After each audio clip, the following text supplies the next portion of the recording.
My name's William. This is the Wine Room at Putnam Market in Saratoga Springs, upstate New York. And I'm looking forward now. I'm looking forward to the holidays. I'm also looking forward to the year 2022. And here's my thoughts on what we might see in the world of wine in the coming year. I think we're going to see a lot more of this sort of thing. This, as those of you who've been watching carefully will know, is the latest non-vintage Brut from the champagne house of Louis Roederer. And I'm sure the wine's lovely, but here is what I'm going to talk about now. And once we take it out of this very attractive box, you can see in the back here is one of those Q codes. So if you were to take your smartphone, you can take a picture of this and it will take you straight to their website, which will tell you all kinds of interesting things about this, like it's come from the 2017 vintage, and it's got reserve wines which are going to be in a perpetual Solera, whatever that might be. Well, I know what it is, but you may not, or you may.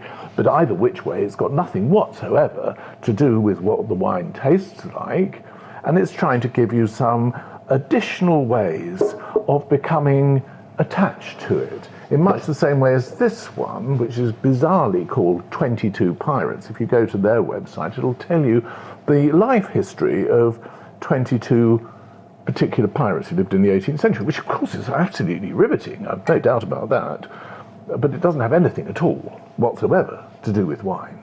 So I think we'll see more of that interactive stuff, more of that trying to suck you in, more of that trying to get you to be a fan, if you will, or a follower. What else do I think? I think we'll see more of these sorts of things. This is an orange wine, a white wine which has been made orange by leaving it in contact with the skins. It's very popular amongst a modern audience, and it taps into all of those current desires for authenticity, for novelty, for an apparent lack of any sophistication, any kind of elitism. And that's all part of a much, much wider sort of cultural phenomenon, which wine is not immune at all.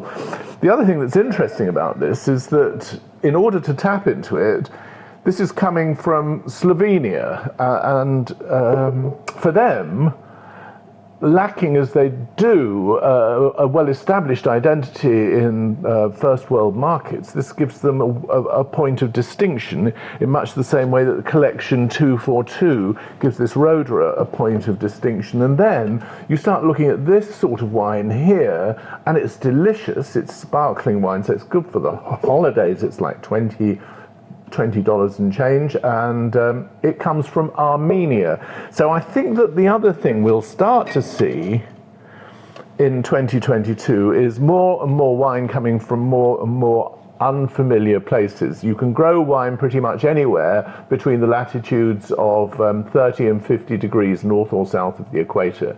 And were you to look at a map, you'll see that vast quantities of the globe that could grow vines do not grow them yet.